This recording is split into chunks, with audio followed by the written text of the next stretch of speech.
ನ್ಯೂಸ್ಗೆ ಸ್ವಾಗತ. ನಾನು ಚಾಂದಿನಿ. ಇದೀಗ ಮುಖ್ಯಾಂಶಗಳು. ಮಾಜಿ ಶಾಸಕ ಪಟೇಲ್ ಶಿವರಾಮ್ ನಿಧನಕ್ಕೆ ಕಂಬನಿ ಮಿಡಿದ ಗಣ್ಯರು. ಡಿಡಿಪಿಐ ಕಚೇರಿಯ ಪ್ರಥಮ ದರ್ಜೆ ಸಹಾಯಕನ ಮೇಲೆ ದೂರು ದಾಖಲು, ಸೇವೆಯಿಂದ ಅಮಾನತಿಗೆ ಧರ್ಮೇಶ್ ಆಗ್ರಹ. ಜಿಲ್ಲಾ ಕೇಂದ್ರದ ಆಸ್ಪತ್ರೆಗೆ ತುರ್ತು ಚಿಕಿತ್ಸಾ ವಾಹನ ವ್ಯವಸ್ಥೆ ಕಲ್ಪಿಸಲು ಡಿಎಸ್ಒ ಅಲ್ಲಿ ಮನವಿ, ಶಾಸಕ ಎಚ್.ಡಿ. ರೇವಣ್ಣ.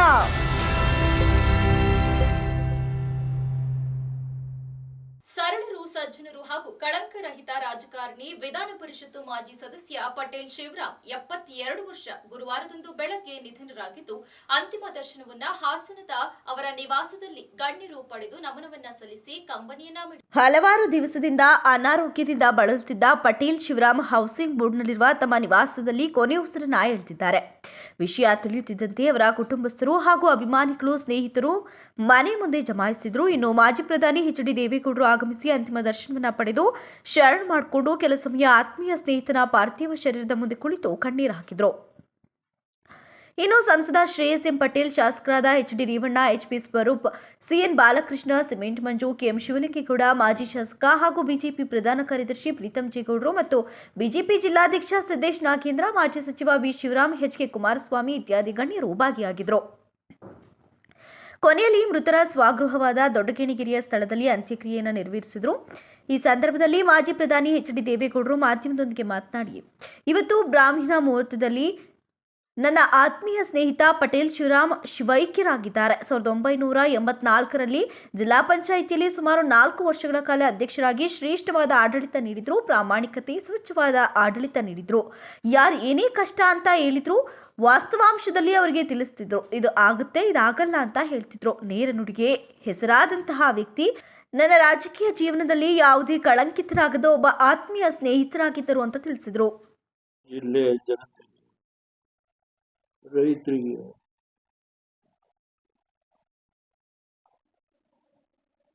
ಶಕ್ತಿ ಮೀರಿದ್ದಿಲ್ಲ. ಅಷ್ಟೇ ಅಲ್ಲ, ಕಟ್ಟಡವನ್ನು ಕಟ್ಟಿಸಿ ದೇವೇಗೌಡರ ಹೆಸರು ಉಳಿಬೇಕು ಅಂತೇಳಿ ದೇವೇಗೌಡರು ರೈತ ಸಭಾಂಗಣ ಅಂತೇಳಿ ಸುಂದರವಾದಂಥ ಸಭಾಂಗಣನ ಲೋಕಲ್ ಬಾಡಿ ಚುನಾವಣೆ ಮೊದಲನೇ ಬಾರಿ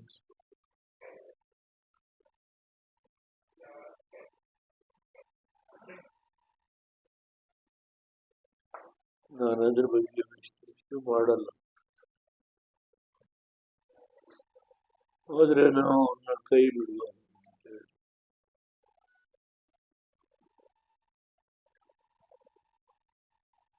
ಜಿಲ್ಲಾ ಪರಿಷತ್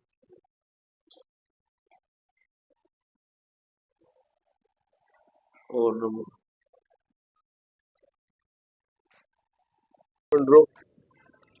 ಮಾಜಿ ವಿಧಾನ ಪರಿಷತ್ನ ಸದಸ್ಯರಂತಹ ಪಟೇಲ್ ಶಿವರಾಮ್ ಅವರು ಜಿಲ್ಲಾ ಬ್ಯಾಂಕ್ನ ಡಿಸಿಸಿ ಬ್ಯಾಂಕ್ನ ಅಧ್ಯಕ್ಷರಾಗಿ, ಜಿಲ್ಲಾ ಪಂಚಾಯತ್ನ ಅಧ್ಯಕ್ಷರಾಗಿ, ಅಪೆಕ್ಸ್ ಬ್ಯಾಂಕ್ನ ಸದಸ್ಯರಾಗಿ, ನಮ್ಮ ಹಾಪ್ಕಾಮ್ಸ್ನ ಅಧ್ಯಕ್ಷರಾಗಿ ಅವ್ರದೇ ಅಂತ ಛಾಪನ್ನ ಮೂಡಿಸ್ಕೊಂಡಿದ್ದಂಥವ್ರು ನಮ್ಮ ಪಟೇಲ್ ಶಿವರಾಮ್ ಅವರು. ಇವತ್ತು ಅವರು ನಿಧನ ಹೊಂದಿದ್ದಾರೆ. ನಮ್ಮೆಲ್ಲರೂ ಕೂಡ ಬೇಸರ ತಂದಿರೋಂಥ ಸಂಗತಿ. ಅವರು ಬದುಕಿದ ಒಂದು ಜೀವನದಲ್ಲಿ ಒಂದು ಕಪ್ಪು ಚುಕ್ಕಿನೂ ಇಲ್ಲದಲೆ ರಾಜಕಾರಣ ಮಾಡಿದಂಥ ಏಕೈಕ ವ್ಯಕ್ತಿ ನಮ್ಮ ಹಾಸನ ಜಿಲ್ಲೆಯಲ್ಲಿ. ಅವರು ಪ್ರಾಮಾಣಿಕತೆ, ನಿಷ್ಠೆಗೆ ಹೆಸರಾದಂಥವ್ರು ನಮ್ಮ ಪಟೇಲ್ ಶಿವರಾಮ್ ಅವರು. ಇವರ ಒಂದು ನಿಧನ, ಅವರ ಒಂದು ಅಗಲಿಕೆ ಶಿಕ್ಷಣ ಇಲಾಖೆಯ ಉಪನಿರ್ದೇಶಕರ ಪ್ರಥಮ ದರ್ಜೆ ಸಹಾಯಕ ಬಿಎಚ್ ಮಂಜುನಾಥ ಇವರ ವಿರುದ್ಧ ಅಸ್ಪೃಶ್ಯತೆ ದೌರ್ಜನ್ಯ ತಡೆ ಕಾಯ್ದೆ ಅನ್ವಯ ದೂರು ದಾಖಲಿಸುವುದರಿಂದ ಇದನ್ನ ಬಂಧಿಸುವಂತೆ ಎಂದು ಹಾಸನ ದಲಿತ ಜನಪರ ಚಳುವಳಿಗಳ ಒಕ್ಕೂಟದ ಧರ್ಮೇಶ್ ಮತ್ತು ಎಚ್.ಕೆ. ಸಂದೇಶ್ ತಿಳಿಸಿದರು. ಪತ್ರಿಕಾಗೋಷ್ಠಿಯಲ್ಲಿ ಗುರುವಾರ ಮಾತನಾಡಿ, ಅರಕಲಗೂಡಿನ ಎಂಪಿ ರಂಗಸ್ವಾಮಿ ಅವರು ಎಂಎಂಆರ್ ವಿದ್ಯಾಸಂಸ್ಥೆಯ ಕಾರ್ಯದರ್ಶಿಯಾಗಿದ್ದು, ಇವರು ಪರಿಶಿಷ್ಟ ಜಾತಿ ಸಮುದಾಯಕ್ಕೆ ಸೇರಿರ್ತಾರೆ. ಈ ವಿದ್ಯಾಸಂಸ್ಥೆಯ ಅಡಿಯಲ್ಲಿ ನ್ಯಾಷನಲ್ ಹೆರೋಡೇಟಸ್ ಆಂಗ್ಲ ಮಾಧ್ಯಮ ಶಾಲೆಯನ್ನು 2014ರಲ್ಲಿ ಅರಕಲಗೂಡು ಪಟ್ಟಣದಲ್ಲಿ ಸ್ಥಾಪಿಸಲಾಗಿದ್ದು, ಇದು ಇದುವರೆಗೂ ನಡೆಯುತ್ತಿದೆ. ಈ ಶಾಲೆಯ ಮಾನ್ಯತೆ ನವೀಕರಣಕ್ಕೆ ಹಾಗೂ ಆರ್ಟಿಇ ಅನುದಾನ ಬಿಡುಗಡೆ ಮಾಡುವ ಸಂಬಂಧವಾಗಿ ಜನವರಿ 9ರಂದು ಶಾಲಾ ಶಿಕ್ಷಣ ಇಲಾಖೆಯ ಉಪನಿರ್ದೇಶಕ ಕಚೇರಿಯ ಪ್ರಥಮ ದರ್ಜೆ ಸಹಾಯಕರಾದ ಬಿಎಚ್ ಮಂಜುನಾಥ್ ಅವರನ್ನ ಭೇಟಿ ಮಾಡಿ ವಿಚಾರಿಸಿದಾಗ ಬಿಎಚ್ ಮಂಜುನಾಥ್ ರವರು ಎಂಪಿ ರಂಗಸ್ವಾಮಿ ಅವರನ್ನ ಜಾತಿ ಹೆಸರಿಡಿದು ನಿಂದಿಸಿ ಹೆದರಿಸಿ ಕೊಲೆ ಬೆದರಿಕೆ ಹಾಕಿ ಜೀವ ಭಯವನ್ನ ಹುಟ್ಟಿಸಿರ್ತಾರೆ ಅಂತ ಹೇಳಿದರು. ಅವರ ಶಾಲೆಗೆ ಮಾನ್ಯತೆ ಕೊಡ್ತಕ್ಕಂಥ ವಿಚಾರದಲ್ಲಿ ಸರ್ಕಾರ ಮತ್ತು ಅಲ್ಲಿಯ BO ಸಾಕಷ್ಟು ಸಲ ಶಿಫಾರಸು ಕೊಟ್ಟಿದ್ರು ಕೂಡ ಅದನ್ನು ಮತ್ತೆ ವಾಪಸ್ ಮಾಡಿ ಅಲ್ಲಿ ಚಿತಾವಣೆ ಮಾಡಿ ಅವರಿಗೆ ಪರವಾನಗಿ ಸಿಗದಂಗೆ ಮಾಡ್ತಕ್ಕಂಥದ್ದು, ಮತ್ತು ಆತನ ವಿರುದ್ಧ ಹಲವಾರು ಪಿತೂರಿಗಳು ಮಾಡಿ ಹಿಂದೆ ಭಾಳ ಹಿಂದಿಂದಲೂ ಕೂಡ ಅಲ್ಲಿ ಮಂಜುನಾಥ ಅನ್ನುವಂಥದ್ದು ಇಲ್ಲಿ DDP ಆಫೀಸ್ನ ಇರ್ತಕ್ಕಂಥ ಫಸ್ಟ್ ಡಿವಿಷನ್ ಕ್ಲರ್ಕ್ ಅವರು ಬಹಳ ಪ್ರಯತ್ನಗಳು ಮಾಡಿ ಅದನ್ನು ಸಂಸ್ಥೆ ನಡೆಸ್ದಾದ ಬಹಳ ಪ್ರಯತ್ನ ಮಾಡಿದ್ದಾರೆ. ಕೊನೆಗೆ ಮೊನ್ನೆ 9ನೇ ತಾರೀಕು ಅವರದನ್ನ ಕೇಳಕ್ಕೆ ಹೋದಾಗ ಆತನ ಮೇಲೆ ಅವರು ಬೈದು ಗಲಾಟೆಗಳು ಮಾಡಿದ್ದಾರೆ ಮತ್ತು ಕೊನೆಗೂ ಕೂಡ ಫೋನ್ಗಳು ಮಾಡಿ ಎದುರಿಸಿ ಅವಾಚ್ಯ ಇದನ್ನು ನಿಂದಿಸಿ ನೀನೇನು ಮಾಡೋಕ್ಕಾಗುತ್ತೆ ಅದನ್ನ ಪ್ರಶ್ನೆಗಳು ಮಾಡಿದ್ದಾರೆ. ಅಂದರೆ ಆತ ದಲಿತ ಅನ್ನೋ ಒಂದೇ ಒಂದು ಕಾರಣಕ್ಕೆ ಆತನಿಗೆ ಶಾಲೆ ನಡೆಸಲಿಕ್ಕೆ ಅವಕಾಶ ಕೊಡಬಾರ್ದು ಅನ್ನೋದು ಸ್ಪಷ್ಟವಾಗಿ ಕಾಣುತ್ತೆ. ಮತ್ತು ನೇರವಾಗಿ ಜಾತಿ ಹೆಸರನ್ನ ಹೇಳಿ ನಿಂದಿಸಿ ಆತನಿಗೆ ಅವಮಾನ ಮಾಡಿದ್ದಾರೆ ಮತ್ತು ಬೆದರಿಕೆ ಹಾಕಿದ್ದಾರೆ. ನೀನು ಹೇಗೆ ಶಾಲೆ ನಡೆಸ್ತೀಯ ನೋಡೋಣ ಅಂತೇಳಿ ಒಂದು ಬೆದರಿಕೆ ಹಾಕಿದ್ದಾರೆ. ಆ ಪ್ರಕರಣದ ವಿರುದ್ಧ ಈಗಾಗಲೇ ಪೊಲೀಸ್ ಠಾಣೆಯಲ್ಲಿ ದೂರು ದಾಖಲಾಗಿ FIR ಕೂಡ ಆಗಿದೆ. ಆದರೆ ಇದುವರೆಗೂ ಕೂಡ ಪೊಲೀಸ್ನವರು ಅದನ್ನು ಅರೆಸ್ಟ್ ಮಾಡಿಲ್ಲ. ಮತ್ತು ಆತ ಭ್ರಷ್ಟಾಚಾರನೂ ಕೂಡ ಮಾಡಿದೆ. ಇವರಿಂದ 50,000 ರೂಪಾಯಿ ಹಣ ಬಲವಂತ. ಈ ಪತ್ರಿಕಾಗೋಷ್ಠಿಯಲ್ಲಿ ದಲಿತ ಜನಪರ ಚಳವಳಿಗಳ ಒಕ್ಕೂಟದ ಮಾದಿಗ ದಂಡೋರ ಜಿಲ್ಲಾಧ್ಯಕ್ಷ TR ವಿಜಯಕುಮಾರ್, ಶಾಲೆಯ ಮುಖ್ಯಸ್ಥ ರಂಗಸ್ವಾಮಿ, MG ಪೃಥ್ವಿ ಇತರರು ಉಪಸ್ಥಿತರಿದ್ದರು. ಜಿಲ್ಲಾ ಕೇಂದ್ರದ ಆಸ್ಪತ್ರೆಗೆ ತುರ್ತು ಚಿಕಿತ್ಸಾ ವಾಹನದಲ್ಲಿ ಕಳುಹಿಸುವಾಗ ಹಾಸನದಲ್ಲಿ ಖಾಸಗಿ ಆಸ್ಪತ್ರೆಗಳಿಗೆ ದಾಖಲಿಸಲು ತಿಳಿಸುತ್ತಿದ್ದಾರಂತೆ.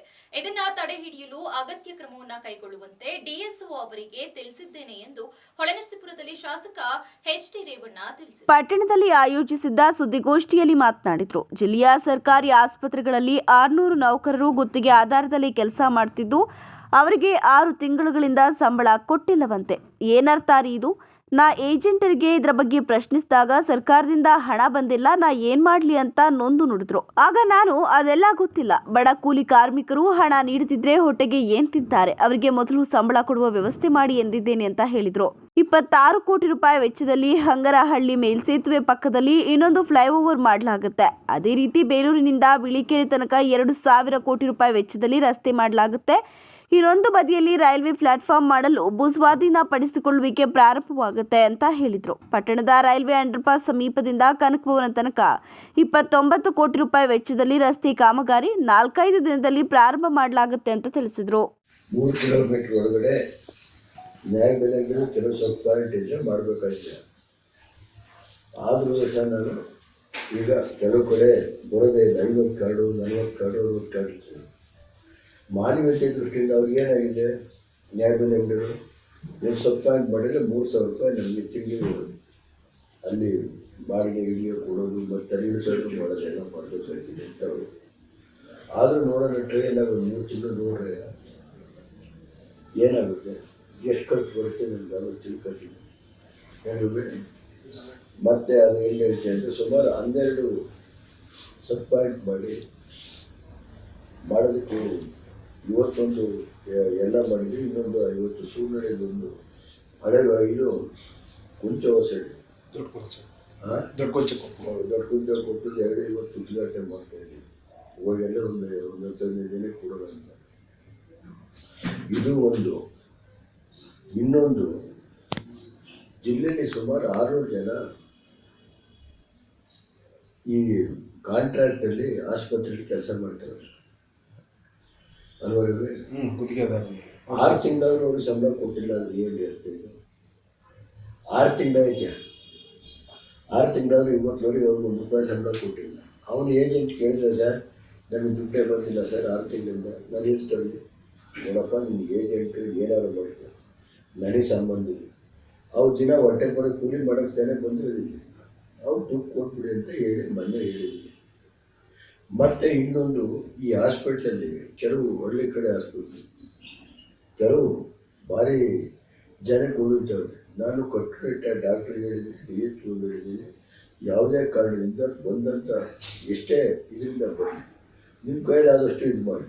ಇಲ್ಲ ಹೋದರೆ ಜಿಲ್ಲಾ ಆಸ್ಪತ್ರೆಗೆ ಆಂಬ್ಯುಲೆನ್ಸಲ್ಲಿ ತಗೊಂಡು ಹೋಗೋದು, ಪ್ರೈವೇಟ್ ಆಸ್ಪತ್ರೆಗೆ ಕಳಿಸೋದು ಎಲ್ಲ ಮಾಡೋದು ಮಾಡ್ತಾರೆ. ಅದೆಲ್ಲ ಆಗಬಾರ್ದು, ಅದನ್ನು ತಡೆ ಹಿಡಿರಿ ಅಂತೇಳಿ ನಾನು ನಮ್ಮ ಡಿಸ್ಟ್ರಿಕ್ಟ್ ಇವರು DHO ಹೇಳಿದ್ದೀನಿ.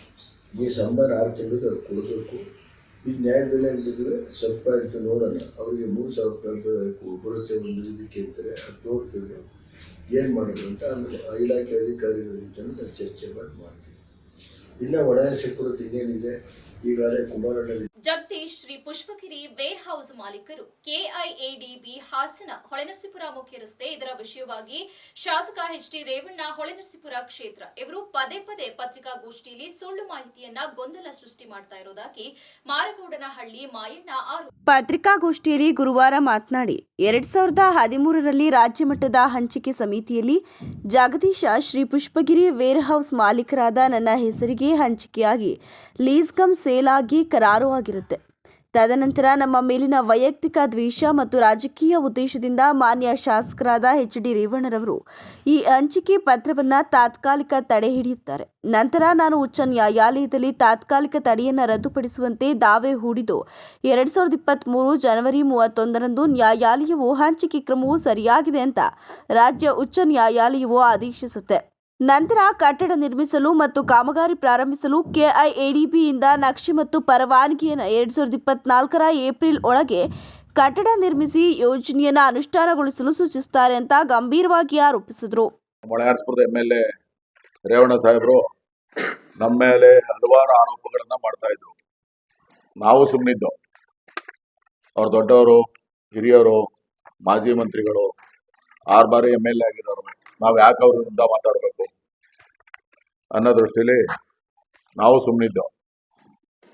ಈ ಮೊನ್ನೆ ಒಂದು ಇಲ್ಲೇ ಪ್ರೆಸ್ ಮೀಟ್ ಮಾಡಿ ಹೇಳಿದ್ರು, ಅಕ್ರಮವಾಗಿ ಸೈಟನ್ನು ಬರೆಸ್ಕೊಂಡ್ರು.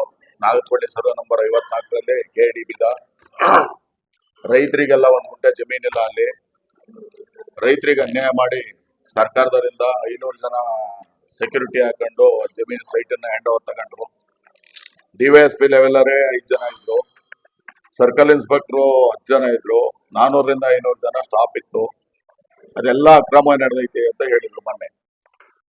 ಅದು ಅಕ್ರಮ ಅಲ್ಲ. ನಮಗೆ ಪ್ರತಿಯೊಂದು ದಾಖಲಾತಿಗಳು ಕೂಡ ಸಕ್ರಮವಾಗಿ ಆಗಿರೋಂಥದ್ದು. 2013ರಲ್ಲಿ ನಿಮ್ಮೆಲ್ಲರಿಗೂ ದಾಖಲಾತಿಗಳು ಕೊಟ್ಟಿದ್ದೀನಿ. ಈಗಾಗಲೇ 2013ರಲ್ಲಿ ಸೈಟ್ ಅಲರ್ಟ್ ಆಗುತ್ತೆ. ಅದೇ 13ನೇ ಇಸ್ವಿಲಿ ರಿಜಿಸ್ಟ್ರೇಷನ್ ಆಗುತ್ತೆ. ನಮಗೆ ಪ್ರಾಜೆಕ್ಟ್ ರಿಪೋರ್ಟ್ ಮಾಡಿ ಅಂತ ಹೇಳಿ ಪ್ರಾಜೆಕ್ಟ್ ರಿಪೋರ್ಟು ಕೊಡ್ತಾರೆ, ಉದ್ದಿಮೆ ಮಾಡಿ ಅಂತ. ಆ ನಿವೇಶನಕ್ಕೆ ಆ ಕಾಲದಲ್ಲಿ ಇವನು ಬಾಯಿಗೆ ಬಂದಂಗೆ ಮೇಲಧಿಕಾರಿಗಳಿಗೆಲ್ಲ ಬೈದು ಅಸೆಂಬ್ಲಿಲೂ ಕೂಡ ಚರ್ಚೆ ಮಾಡಿ ಅದನ್ನ ಪೆಂಡಿಂಗ್ ಇಡಿಸ್ತಾರೆ. ಪೆಂಡಿಂಗ್ ಇಡಕ್ಕೆ ನೋಟಿಸ್ ಕೊಟ್ರಲ್ಲ ಅನ್ನೋದನ್ನ ತಗೊಂಡು ನಾವು ನೋಟಿಸ್ ತಗೊಂಡೋಗಿ ಹೈಕೋರ್ಟ್ಗೆ ಹಾಕಿ 2023ನೇ ಇಸ್ವಿಲಿ ನಮಗೆ ಹೈಕೋರ್ಟಿಂದ ಆದೇಶ ಆಗುತ್ತೆ, 1 ವರ್ಷದೊಳಗಡೆ ನೀವು ಪ್ರಾಜೆಕ್ಟ್ ಅನ್ನ ಕಂಪ್ಲೀಟ್ ಮಾಡಬೇಕು ಅಂತ ಹೇಳಿ. ಈ ಪತ್ರಿಕಾಗೋಷ್ಠಿಯಲ್ಲಿ ನಾಗಲಾಪುರ ಗ್ರಾಮ ಪಂಚಾಯಿತಿ ಮಾಜಿ ಅಧ್ಯಕ್ಷ ಯೋಗಣ್ಣ, ಮಾರಗೌಡನಹಳ್ಳಿ ಗ್ರಾಮ ಪಂಚಾಯಿತಿ ಮಾಜಿ ಅಧ್ಯಕ್ಷ MP ಮಲ್ಲೇಶ್, ಉದ್ಯಮಿ ರವಿಕುಮಾರ್ ಇತರರು ಉಪಸ್ಥಿತರಿದ್ದರು. ಸ್ನಾತಕೋತ್ತರ ಮತ್ತು ಸಂಶೋಧನಾ ಹಂತಗಳಲ್ಲಿ ಸ್ವತಃ ಹೆಸರನ್ನ ನಿರ್ಮಿಸಿದ ನಂತರ ಆನಂದ್ ರಾಮ್ ಅವರು ಶಾಲಾ ವಿಭಾಗದಲ್ಲಿ ಉತ್ತಮ ಸಾಧನೆಯನ್ನ ಮಾಡಲು ಕಿಂಡರ್ ಕೇರ್ ಅನ್ನ ಪ್ರಾರಂಭಿಸಲಾಗಿದೆ ಎಂದು ಹಾಸನದಲ್ಲಿ ಮುಖ್ಯಸ್ಥರಾದ ವರದಮೂರ್ತಿ ತಿಳಿಸಿದರು. ಪತ್ರಿಕಾಗೋಷ್ಠಿಯಲ್ಲಿ ಗುರುವಾರ ಮಾತನಾಡಿ, ನವಾಕಿಸ್ ಕಿಂಡರ್ ಕೇರ್ ಪ್ರೀಸ್ಕೂಲ್ ಅನ್ನು ಸ್ಥಾಪಿಸಲಾಗಿದ್ದು MR ಆನಂದ್ ರಾಮ್ ಶ್ರೀಗಳ ಮನೆಯಿಂದ MS ರಾಮಯ್ಯ MS ಬೆಂಗಳೂರಿನಲ್ಲಿರುವ Ramaiah group of education institution ರಾಷ್ಟ್ರೀಯ ಮತ್ತು ಜಾಗತಿಕವಾಗಿ ಗುಣಮಟ್ಟದ ಶಿಕ್ಷಣಕ್ಕೆ ಹೆಸರುವಾಸಿಯಾಗಿದೆ. ಉನ್ನತ ಶಿಕ್ಷಣ ಕ್ಷೇತ್ರದಲ್ಲಿ ಮೇಲುಗೈ ಸಾಧಿಸಿದ ನಂತರ ಮತ್ತು ಎಲ್ಲ ವೃತ್ತಿಪರ ಮತ್ತು ಇತರ ಕೋರ್ಸ್ಗಳ ಅಧ್ಯಯನದ ಪದವಿ, ಸ್ನಾತಕೋತ್ತರ ಮತ್ತು ಸಂಶೋಧನಾ ಹಂತಗಳಲ್ಲಿ ಸ್ವತಃ ಹೆಸರನ್ನು ನಿರ್ಮಿಸಿದ ನಂತರ ಆನಂದ್ ರಾಮ್ ಅವರು ಶಾಲಾ ವಿಭಾಗದಲ್ಲಿ ಉತ್ತಮ ಸಾಧನೆ ಮಾಡಲು ಕಿಂಡರ್ ಅನ್ನು ಪ್ರಾರಂಭಿಸಿದರು. ಈ ಉಪಕ್ರಮವು ಪಾಲುದಾರರಿಗೆ ವಿಸ್ತಾರವಾದ ಮತ್ತು ಪ್ರಗತಿಶೀಲ ಪ್ರಗತಿಗೆ ಅಸಾಧಾರಣ ಅವಕಾಶವನ್ನು ನೀಡುತ್ತೆ. ಈ ಉಪಕ್ರಮವು ಪಾಲುದಾರರಿಗೆ ವಿಸ್ತಾರವಾದ ಮತ್ತು ಪ್ರಗತಿಶೀಲ ಪ್ರಗತಿಗೆ ಅಸಾಧಾರಣ ಅವಕಾಶವನ್ನು ನೀಡುತ್ತಿದ್ದು, ಬ್ರ್ಯಾಂಡ್ನ ಫಾರ್ವರ್ಡ್ ಥಿಂಕಿಂಗ್ ದೃಷ್ಟಿಯು ಸಮತಲ ಮಾತ್ರವಲ್ಲದೆ ಲಂಬವಾದ ಬೆಳವಣಿಗೆಯನ್ನು ಸುಗಮಗೊಳಿಸುತ್ತೆ ಅಂತ ತಿಳಿಸಿದರು. ಕಾರ್ಪೊರೇಟ್ ಆಫೀಸಲ್ಲಿ ವರ್ಕ್ ಮಾಡೋದು. ನಿಮಗೆಲ್ಲ ಗೊತ್ತಿದ್ದಾಗೆ MS ರಾಮಯ್ಯ ಅವರು ಇಂಟು ಹೈಯರ್ ಎಜುಕೇಷನ್. ಅವ್ರದ್ದು MS ರಾಮಯ್ಯ ಗ್ರೂಪಲ್ಲಿ ಕಾಲೇಜ್ ಇರ್ಬೋದು, ಮೆಡಿಕಲ್ ಕಾಲೇಜ್ ಇರ್ಬೋದು, ಇಂಜಿನಿಯರಿಂಗ್ ಕಾಲೇಜ್ ಇರ್ಬೋದು, ಬಿಸ್ನೆಸ್ ಇನ್ಸ್ಟಿಟ್ಯೂಟ್ ಇರ್ಬೋದು, ಮ್ಯಾನೇಜ್ಮೆಂಟ್ ಇನ್ಸ್ಟಿಟ್ಯೂಟ್, ನರ್ಸಿಂಗ್ ಇರ್ಬೋದು. ಸೊ ಅದೆಲ್ಲ ನಿಮಗೆ ಆಲ್ರೆಡಿ ಗೊತ್ತಿದೆ. ಆ MS Ramaiah under the house of MS Ramaiah we have ನೌಕೇಸ್ college of engineering which is in ಹಾಸನಲ್ಲೇ ಇದೆ. ಅದು ಮಿಸ್ಟರ್ ಶ್ರೀ ಆನಂದ್ ರಾಮ್ ಅಂತ. ಆನಂದ್ ರಾಮ್ ಅವರು MS ರಾಮಯ್ಯ ಅವರ ಕೊನೆಯ ಪುತ್ರ. ಅವರ ಇನಿಷಿಯೇಟಿವ್ ನಲ್ಲಿ ನೌಕೇಸ್ ಇಂಜಿನಿಯರಿಂಗ್ ಕಾಲೇಜ್ ಅಂತ ಹಾಸನಲ್ಲಿ ಇದೆ. ಹಾಗೆ ಬರೀ ಹೈಯರ್ ಎಜುಕೇಶನ್ ಮಾತ್ರ ಇಲ್ಲ, ನೌಕೇಸ್ ಎಜುಕೇಶನಲ್ ಗ್ರೂಪ್ ಅಲ್ಲಿ 4 CBSE ಸ್ಕೂಲ್ಸ್ ಇದೆ. ಬೆಂಗಳೂರಲ್ಲೇ ಒಂದಿದೆ, ಗೋಕುಲ ಅಂತ, ಅಲ್ಲಿ ಅದು ಮೈನ್ ಸ್ಕೂಲು, ಒಂದು 24 ವರ್ಷದಿಂದ ನಡೀತಾ ಇದೆ. ಹಾಗೆ ಮೈಸೂರಲ್ಲಿ ಒಂದು ಇನ್ಸ್ಟಿಟ್ಯೂಟ್ ಇದೆ. ನಂತರ ಇವಾಗ ಯಲಹಂಕಲ್ಲಿ ಬ್ಯಾಂಗ್ಳೂರಲ್ಲಿ ಇನ್ನೊಂದು ಇನ್ಸ್ಟಿಟ್ಯೂಟ್ ಆಗಿದೆ. ಹಾಗೆ ನೆಲಮಂಗಲದಲ್ಲಿ PU ಕಾಲೇಜಸ್ ಇದೆ 2, ಅಲ್ಲಿ ಹೊಸ ಸ್ಕೂಲ್ಸ್ ಕೂಡ ಬರ್ತಾ ಇದೆ. ಅದರ ಜೊತೆಗೆ ನಮ್ಮಲ್ಲಿ ಪ್ರೀ ಸ್ಕೂಲ್ಸ್, ಅರ್ಲಿ ಇಯರ್ಸ್. ಈ ಪತ್ರಿಕಾಗೋಷ್ಠಿಯಲ್ಲಿ ಸಂಸ್ಥೆಯ ರಮೇಶ್, ಭಾರತಿ, ಸಂಗೀತ, ಕಮಲಾ ಇತರರು ಉಪಸ್ಥಿತರಿದ್ದರು. ಕಾಲೇಜುಗಳಲ್ಲಿ ಬ್ಯಾಕ್ಲಾಗ್ ಮೂಲಕ ಆಯ್ಕೆಯಾಗಿರುವ ಅಭ್ಯರ್ಥಿಗಳಿಗೆ ಶೀಘ್ರ ನೇಮಕಾತಿ ಆದೇಶ ನೀಡಿ ಕರ್ತವ್ಯಕ್ಕೆ ಸೇರಿಸಿಕೊಳ್ಳಲು ಅನುವು ಮಾಡಿಕೊಡಲು ಮುಖ್ಯಮಂತ್ರಿ ಸನ್ಮಾನ್ಯ ಸಿದ್ದರಾಮಯ್ಯನವರು ಕೋರಿ ಕರ್ನಾಟಕ ದಲಿತ ಸಂಘರ್ಷ ಸಮಿತಿ ಹಾಗೂ SC/ST ಪದವೀಧರರ ಒಕ್ಕೂಟದಿಂದ ಹಾಸನದಲ್ಲಿ ಪ್ರತಿಭಟನೆಯನ್ನ ನಡೆಸಿ ಜಿಲ್ಲಾಡಳಿತಕ್ಕೆ ಮನವಿ ಸಲ್ಲಿಸಿದರು. ಇದೇ ವೇಳೆ ದಲಿತ ಹಿರಿಯ ಮುಖಂಡರಾದ ಕೃಷ್ಣದಾಸ್ ಮಾತನಾಡಿ, ನಮ್ಮ ಸಂವಿಧಾನ ಸರ್ವರಿಗೂ ಸಮಪಾಲು, ಸರ್ವರಿಗೂ ಸಮಬಾಳು ಎಂಬ ಆಶಯದ ತಳಹದಿಯ ಮೇಲೆ ನಿರ್ಮಾಣಗೊಂಡಿದೆ. ಸಂವಿಧಾನದ 16ನೇ ವಿಧಿಯು ಸರ್ಕಾರದ ಆಡಳಿತದಲ್ಲಿ ಧರ್ಮ, ಜಾತಿ, ಲಿಂಗ ತಾರತಮ್ಯ ಮಾಡಬಾರದು ಅಂತ ತಿಳಿಸುತ್ತೆ. ಮುಂದುವರೆದು 14B ಯಲ್ಲಿ ಸರ್ಕಾರಿ ಹುದ್ದೆ ನೇಮಕಾತಿಯ ಆ ವರ್ಷದಲ್ಲಿ ಪರಿಶಿಷ್ಟ ಜಾತಿ ಅಥವಾ ಪರಿಶಿಷ್ಟ ವರ್ಗದ ಅರ್ಹ ಅಭ್ಯರ್ಥಿಗಳು ದೊರೆಯದಿದ್ದಲ್ಲಿ ಅವರಿಗೆ ಮೀಸಲಾದ ಹುದ್ದೆಗಳನ್ನು ಹಿಂಬಾಕಿ ಹುದ್ದೆ ಎಂದು ಪರಿಗಣಿಸಿ ನಂತರದ ವರ್ಷಗಳಲ್ಲಿ ನೇಮಕಾತಿ ಮಾಡಿಕೊಳ್ಳೋಕೆ ಅವಕಾಶ ನೀಡಿದೆ ಅಂತ ಹೇಳಿದರು. ಕರ್ನಾಟಕ ರಾಜ್ಯದಲ್ಲಿ ಸರ್ಕಾರ ಹಿಂಬಾಕಿ ಬ್ಯಾಕ್ಲಾಗ್ ಹುದ್ದೆಗಳನ್ನು ಭರ್ತಿ ಮಾಡಲು 2001 ಮತ್ತು 2ರಲ್ಲಿ ಸರ್ಕಾರ ವಿಶೇಷ ಅಧಿಸೂಚನೆ ಹೊರಡಿಸಿ 1/1/1984ರಿಂದ ಪೂರ್ವಾನ್ವಯವಾಗುತ್ತೆ ಅಂತ ಸರ್ಕಾರದ ವಿವಿಧ ಇಲಾಖೆ, ನಿಗಮ ಮಂಡಳಿಗಳು ಹಾಗೂ ಅನುದಾನಿತ ಶಾಲಾ ಕಾಲೇಜುಗಳಲ್ಲಿ ಭರ್ತಿಯಾಗದೆ ಉಳಿದಿರುವ ಹಿಂಬಾಕಿ ಹುದ್ದೆಗಳನ್ನು ಶೀಘ್ರ ಗುರುತಿಸಿ 6 ತಿಂಗಳುಗಳೊಳಗಾಗಿ ನೇಮಕಾತಿ ಮಾಡಿಕೊಳ್ಬೇಕು ಅಂತ ಸ್ಪಷ್ಟ ಆದೇಶ ಹೊರಡಿಸಿದೆ ಅಂತ ತಿಳಿಸಿದರು. ಕರ್ನಾಟಕ SC/ST ಪದವೀಧರರ ಒಕ್ಕೂಟ ಹಾಗೂ ಹಾಸನ ಜಿಲ್ಲೆಯ ಎಲ್ಲ ದಲಿತ ಪರ ಸಂಘಟನೆಗಳ ಮುಖಂಡರು ಹಾಗೂ ಕಾರ್ಯಕರ್ತರು ಈ ದಿನ ನಾವು ಪ್ರತಿಭಟನಾ ಧರಣಿ ಸತ್ಯಾಗ್ರಹವನ್ನ ಜಿಲ್ಲಾಧಿಕಾರಿಗಳ ಕಚೇರಿ ಎದುರು ಮಾಡ್ತಾ ಇದ್ದೀವಿ. ಕಾರಣ ಆದರೂ ಇಷ್ಟೇ, 2001ನೇ ಇಸ್ವಿನಲ್ಲಿ ಬ್ಯಾಕ್ಲಾಗ್ ಹುದ್ದೆಗಳನ್ನ ಭರ್ತಿ ಮಾಡ್ಕೋಬೇಕು ಅಂತ ಹೇಳಿ ಸರ್ಕಾರ ಆದೇಶ ಹೊರಡಿಸಿದೆ ಸರ್. ಆ ಆದೇಶ ಹೊರಡಿಸಿದಾಗ 6 ತಿಂಗಳೊಳಗಾಗಿ ಬ್ಯಾಕ್ಲಾಗ್ ಹುದ್ದೆಗಳನ್ನ ಭರ್ತಿ ಮಾಡಬೇಕು ಅಂತ ಸರ್ಕಾರ 2001ರಲ್ಲಿ ಆದೇಶ ಮಾಡಿದೆ. ಇಷ್ಟು ದಿವಸಗಳಾದರೂ ಕೂಡ 2001ನೇ ಇಸ್ವಿಯಿಂದ ಇಲ್ಲಿವರೆಗೆ ಬ್ಯಾಕ್ಲಾಗ್ ಹುದ್ದೆಗಳು, ಸಾವಿರಾರು ಹುದ್ದೆಗಳು ಖಾಲಿ ಇದ್ದಾವೆ. ಅವನ್ನ ಸರ್ಕಾರ ಭರ್ತಿ ಮಾಡ್ತಾ ಇಲ್ಲ. ಕಾಂಗ್ರೆಸ್ ಸರ್ಕಾರ ಬಹಳ ದಲಿತರಿಗೆ ಬಹಳ ನಿಮಗೆ ಹಾಲು ಜೇನು ಹರಿಸ್ತೀವಿ ಅಂತ ಹೇಳಿ ಬೀದಿನಲ್ಲಿ ಏನು ಭಾಷಣ, ಉದ್ದುದ್ದು ಭಾಷಣ ಮಾಡಿದ್ದು. ಯಾವುದೇ ರೀತಿಯಾದಂಥ ದಲಿತರ ಪರವಾದಂಥ ಕೆಲಸಗಳು ಆಗ್ತಾ ಇಲ್ಲ. ಎಷ್ಟೋ ಜನ ವಯೋಮಿತಿ ಮೀರಿ ಇವತ್ತು ಅವರ ಉದ್ಯೋಗವನ್ನ, ಅವರ ಕನಸುಗಳನ್ನ ನುಚ್ಚುನೂರು ಆಗ್ತಾ ಇದೆ. ಸರ್ಕಾರ ಕೂಡಲೇ 2000ಕ್ಕಿಂತ ಹೆಚ್ಚು ಹುದ್ದೆಗಳು ಖಾಲಿ ಇದಾವೆ, ಅದನ್ನು ಭರ್ತಿ ಮಾಡಬೇಕು. ಆಮೇಲೆ 500 ಜನನ್ನ ನೇಮಕಾತಿ ಮಾಡ್ಕೊಂಡಿದ್ದಾರೆ ಸರ್. ಈಗಾಗಲೇ ಆಯ್ಕೆ ಮಾಡಿದ್ದಾರೆ. ಮಲೆನಾಡು ಇಂಜಿನಿಯರಿಂಗ್ ಕಾಲೇಜ್ ಸೇರಿದಂಗೆ ಸುಮಾರು 10 ಕಾಲೇಜುಗಳಲ್ಲಿ ಆಯ್ಕೆ ಮಾಡ್ಕೊಂಡಿದ್ದಾರೆ. 453 ಜನನ ಆಯ್ಕೆ ಮಾಡ್ಕೊಂಡಿದ್ದಾರೆ. ಇದು 5 ವರ್ಷ ಆಗಿದೆ ಸರ್. ಇಲ್ಲಿವರೆಗೂ ಡ್ಯೂಟಿ ರಿಪೋರ್ಟ್ ಕೊಟ್ಟಿಲ್ಲ, ಮತ್ತೆ ಅವರಿಗೆ ಅಪಾಯಿಂಟ್ಮೆಂಟ್ ಆರ್ಡರ್ ಕೊಟ್ಟಿಲ್ಲ. ಏನು ಮಾಡೋದು ನಾವು ಎಲ್ಲ ಸತೀಶ್ ಜಾರಕಿಹೊಳಿ, HC ಮಾದೇವಪ್ಪ, ಎಲ್ಲ ಇವ್ರ ಜಾರಕಿಹೊಳಿ ಎಲ್ಲರನ್ನೂ ಕೂಡ ಭೇಟಿಯಾಗಿ ಮನವಿ ಸಲ್ಲಿಸಿದ್ದೀವಿ. ಯಾವ SC/ST ಮಂತ್ರಿಗಳಾಗ್ಲಿ ಯಾರೇ ಆಗ್ಲಿ ನಮ್ಮ ದಲಿತರ ಪರವಾಗಿ ಯಾರು ಕೆಲಸ ಮಾಡ್ತಾ ಇಲ್ಲ. ಆದ್ರಿಂದ ಮುಖ್ಯಮಂತ್ರಿಗಳಿಗೆ, ಸರ್ಕಾರಕ್ಕೆ ಇವತ್ತು ನಾವು ಪ್ರತಿಭಟನೆ ಮಾಡೋದ್ರ ಮುಖಾಂತರ, ಧರಣಿ ಸತ್ಯಾಗ್ರಹ ಮಾಡೋದ್ರ ಮುಖಾಂತರ ಆಗ್ರಹ ಪಡ್ತಾ ಇದ್ದೀವಿ. ಆದಷ್ಟು ಕೂಡಲೇ ಈ ಸಮಸ್ಯೆಯನ್ನು ಇತ್ಯರ್ಥಪಡಿಸಬೇಕು. ಇಲ್ಲ ಅಂತ ಹೇಳಿದ್ರೆ ಜಿಲ್ಲೆಗೆ ಬರ್ತಕ್ಕಂಥ ಯಾವುದೇ ಮಂತ್ರಿಗಳಾಗಿರ್ಲಿ, ಯಾರೇ ಆಗಿರ್ಲಿ, ಅವ್ರನ್ನ ಕಂಡಲ್ಲಿ ನಾವು ಅವ್ರನ್ನ ಗೆರವ್ ಮಾಡ್ತೀವಿ.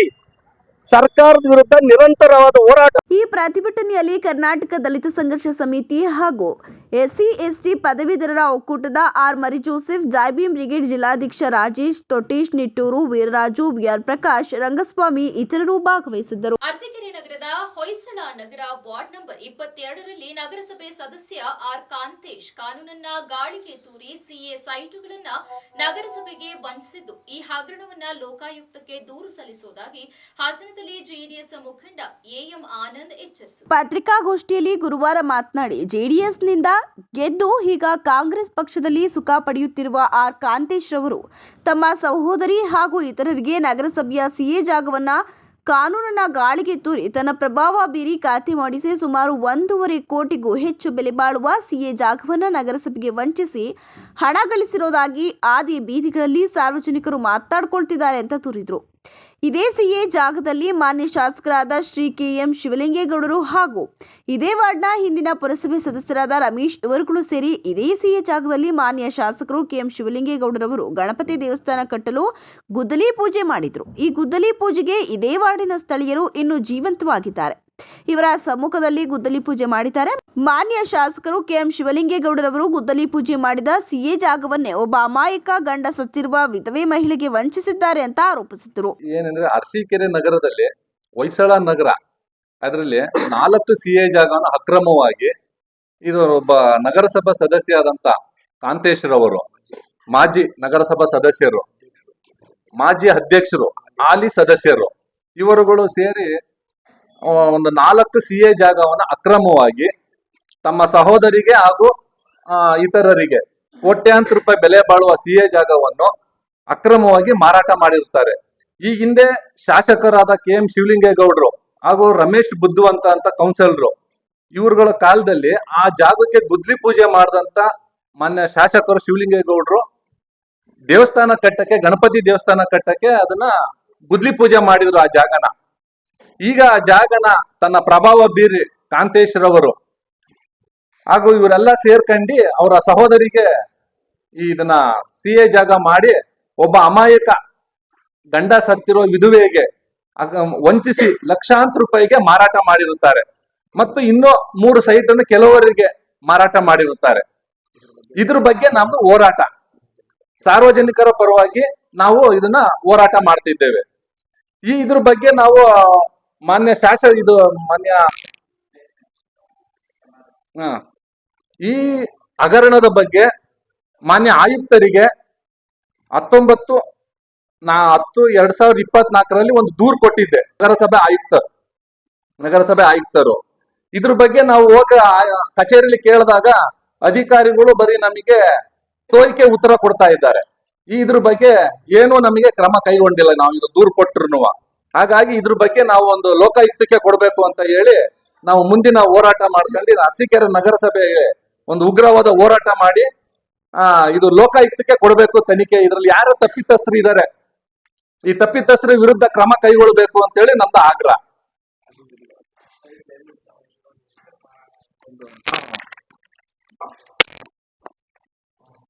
ಇದು ಒಂದು ಸೈಟು ನಗರಸಭೆ ಸದಸ್ಯರಾದ ಕಾಂತೇಶ್ ರವರ ಸಹೋದರಿ ಅವ್ರ ಹೆಸರಿಗೆ ಖಾತೆ ಮಾಡಿಸ್ಕೊಂಡು ಇದು ಸೈಟ್ ಮಾಡಿ ಸೌಭಾಗ್ಯ ಎನ್ನುವರಷ್ಟಿಗೆ ರಿಜಿಸ್ಟರ್ ಆಗಿದೆ. ಇದು ಯಾವಾಗ 2/3/2024ರಲ್ಲಿ ಅರಸೀಕೆರೆ ಸಬ್ ರಿಜಿಸ್ಟರ್ ಆಫೀಸಲ್ಲಿ. ಇದು ಹಿಂದೆ ಮೂಲತಃ ಇದು ಶೆಟ್ರದು ಜಾಗ, ರಾಮಲಿಂಗ ಶೆಟ್ಟಿ ಅನ್ನೋರು ಮಾರ್ಕೆಟ್. ಇವತ್ತಿನ ವ್ಯಾಲ್ಯೂ ಆ ಸೈಟು ಕಮ್ಮಿ ಅಂದ್ರೆ 25 ರಿಂದ 30 ಲಕ್ಷ ವ್ಯಾಲ್ಯೂ ಒಂದು ಸೈಟು. ಈ ಪತ್ರಿಕಾಗೋಷ್ಠಿಯಲ್ಲಿ ಭಾರತೀಯ ಜನತಾ ಪಾರ್ಟಿಯ ಮುಖಂಡ ರಾಘವೇಂದ್ರ ಇತರರು ಉಪಸ್ಥಿತರಿದ್ದರು. ಅರಸೀಕೆರೆ ನಗರದ ಅಲಾಮೀನ್ ಹಾಜಿ ದಾದಾ ಪ್ರೌಢಶಾಲೆಯ ಆವರಣದಲ್ಲಿ ಅಲಾಮೀನ್ ನಜೀರ್ ಹುಸೇನ್ ಇಂಟರ್ನ್ಯಾಷನಲ್ ಶಾಲೆಯ ಮಕ್ಕಳಿಂದ ಶಾಲೆಯ ಆವರಣದಲ್ಲಿ ಮಕ್ಕಳಿಂದ ಆಹಾರ ತಯಾರಿಕೆ ಹಾಗೂ ಮಾರಾಟ ಮೇಳ ನಡೆಯಿತು. ವಿದ್ಯಾರ್ಥಿಗಳು ತರಕಾರಿ ಸಲಾಡ್, ಪಾನಿಪುರಿ, ದೋಸೆ, ಕೋಸಂಬರಿ, ಪಾನಕ ಮುಂತಾದ ನಾನಾ ಬಗೆಯ ತಿಂಡಿ ತಿನಿಸುಗಳನ್ನು ಸ್ವತಃ ತಯಾರು ಮಾಡಿ ಉತ್ಸಾಹದಿಂದ ಮಾರಾಟ ಮಾಡುತ್ತಿದ್ದ ದೃಶ್ಯ ಪೋಷಕರು ಮತ್ತು ಸಾರ್ವಜನಿಕರ ಗಮನ ಸೆಳೆಯಿತು. ಆಹಾರ ಮೇಳಕ್ಕೆ ಶಾಲೆ ಮುಖ್ಯ ಶಿಕ್ಷಕಿ ನಜೀಮಾ ಬಾನು, ಶಾಲೆಯ ಶಿಕ್ಷಕ ವೃಂದ ಹಾಗೂ ಪೋಷಕರು ಮಾರ್ಗದರ್ಶಕರಾಗಿದ್ದರು. ಶಾಲೆಯಲ್ಲಿ ನಡೆದ ಆಹಾರ ಮೇಳ ಕುರಿತು ಪ್ರತಿಕ್ರಿಯಿಸಿದ ಆರ್ಪಿ ವಿಷ್ಣುವರ್ಧನ್ ಅವರು, ಆಹಾರ ಮೇಳದಿಂದ ಮಕ್ಕಳಿಗೆ ವ್ಯವಹಾರ ಜ್ಞಾನದ ಜೊತೆಗೆ ಅಡುಗೆ ಮಾಡುವ ಬಗ್ಗೆ ಪ್ರಾಯೋಗಿಕ ತಿಳುವಳಿಕೆ ಮೂಡಿದೆ. ಬಿಡುವಿನ ವೇಳೆಯಲ್ಲಿ ಮನೆಯಲ್ಲಿ ಪೋಷಕರು ಅಡುಗೆ ಮಾಡುವಾಗ ಮಕ್ಕಳು ಸಹಾಯ ಮಾಡುವ ಮನೋಭಾವ ಬೆಳೆಯುತ್ತೆ. ತರಕಾರಿ ಹಾಗೂ ಅಡುಗೆ ಪದಾರ್ಥಗಳ ಬಗ್ಗೆ ವಿಶೇಷ ಆಸಕ್ತಿ ಮೂಡಲು ಸಹಕಾರಿಯಾಗಲಿದೆ. ಮಕ್ಕಳ ಆಹಾರ ಮೇಳಕ್ಕೆ ಪೋಷಕರಿಂದ ಉತ್ತಮ ಪ್ರತಿಕ್ರಿಯೆ ವ್ಯಕ್ತವಾಗಿದೆ. ಪ್ರತಿ ವರ್ಷ ಶಾಲೆ ವಿದ್ಯಾರ್ಥಿಗಳಿಂದ ಮಕ್ಕಳಿಗೆ ಪೋಷಕಾಂಶ ಒದಗಿಸುವ ತಿಂಡಿಗಳ ಆಹಾರ ಮೇಳ ಆಯೋಜಿಸಲಾಗುತ್ತೆ ಅಂತ ತಿಳಿಸಿದರು. ನಂತರ ವಿದ್ಯಾರ್ಥಿಗಳ ಪೋಷಕರು ಸಹ ತಮ್ಮ ಅಭಿಪ್ರಾಯಗಳನ್ನು ವ್ಯಕ್ತಪಡಿಸಿದ್ದರು. ಈ ಸಂದರ್ಭದಲ್ಲಿ ಮುಖ್ಯ ಶಿಕ್ಷಕಿ ನಸೀಮಾ ಬಾನು, ಶಿಕ್ಷಕಿ ರೌಜನ್ ಆರಾ ಸಹ ಆಹಾರ ಮೇಳ ಕುರಿತು ಮಾತನಾಡಿದರು. ಈ ಸಂದರ್ಭದಲ್ಲಿ ಅಲ್ ಅಮೀನ್ ಪ್ರೌಢಶಾಲೆಯ ಮುಖ್ಯೋಪಾಧ್ಯಾಯರಾದ ರಹತ್ ಅಲಿ ಖಾನ್, ಶಿಕ್ಷಕರಾದ ಸೈಫುಲ್ಲಾ ಹಾಗೂ ಸಹ ಶಿಕ್ಷಕರು ಹಾಗೂ ಪೋಷಕರು, ಶಾಲೆಯ ವಿದ್ಯಾರ್ಥಿಗಳು ಸೇರಿದಂತೆ ಇತರರು ಉಪಸ್ಥಿತರಿದ್ದರು. ಅರಸೀಕೆರೆ ನಗರದ ಹೌಸಿಂಗ್ ಫಾರ್ ಆಲ್ ಯೋಜನೆಯಡಿ ನಿರ್ಮಿಸಿರುವ ಮನೆಗಳ ಪೈಕಿ ಮುಂದಿನ 3 ತಿಂಗಳ ಒಳಗೆ ಮೊದಲ ಹಂತದಲ್ಲಿ ಫಲಾನುಭವಿಗಳಿಗೆ ನೂತನ ಗೃಹಗಳನ್ನು ವಿತರಿಸಲು ಕ್ರಮ ಕೈಗೊಳ್ಳುವುದಾಗಿ ಸ್ಥಳೀಯ ಶಾಸಕ ಹಾಗೂ ಕರ್ನಾಟಕ ರಾಜ್ಯ ಗೃಹ ಮಂಡಳಿಯ ಅಧ್ಯಕ್ಷ ಕೆಎಂ ಶಿವಲಿಂಗೇಗೌಡ ಭರವಸೆಯನ್ನ ನೀಡಿದರು. ಇಂದು ನಗರಸಭೆ ಅಧ್ಯಕ್ಷರು, ಉಪಾಧ್ಯಕ್ಷರು ಹಾಗೂ ಅಧಿಕಾರಿಗಳೊಂದಿಗೆ ಬಡಾವಣೆಗೆ ಭೇಟಿ ನೀಡಿ ಪರಿಶೀಲಿಸಿದ ನಂತರ ಮಾತನಾಡಿದ ಅವರು, ವಸತಿ ರಹಿತರು, ನಿರ್ಗತಿಕರು ಹಾಗೂ ಬಡವರಿಗೆ ನೀಡಲು ರಾಜ್ಯ ಹಾಗೂ ಕೇಂದ್ರ ಸರ್ಕಾರಗಳ ಸಹಭಾಗಿತ್ವದಲ್ಲಿ ಹೌಸಿಂಗ್ ಫಾರ್ ಆಲ್ ಯೋಜನೆ ಅಡಿ ಸುಬ್ರಹ್ಮಣ್ಯ ಬೆಟ್ಟದ ತಪ್ಪಲಿನಲ್ಲಿ ಸುಮಾರು 1300 ಮನೆಗಳನ್ನು ನಿರ್ಮಾಣ ಮಾಡಲಾಗಿದೆ. ಈ ಪೈಕಿ 90% ಕಾಮಗಾರಿ ಮುಗಿದಿರುವ ಮನೆಗಳ ಹಂಚಿಕೆಗೆ ಕ್ರಮ ವಹಿಸಲಾಗುತ್ತೆ ಅಂತ ಭರವಸೆ ನೀಡಿದರು.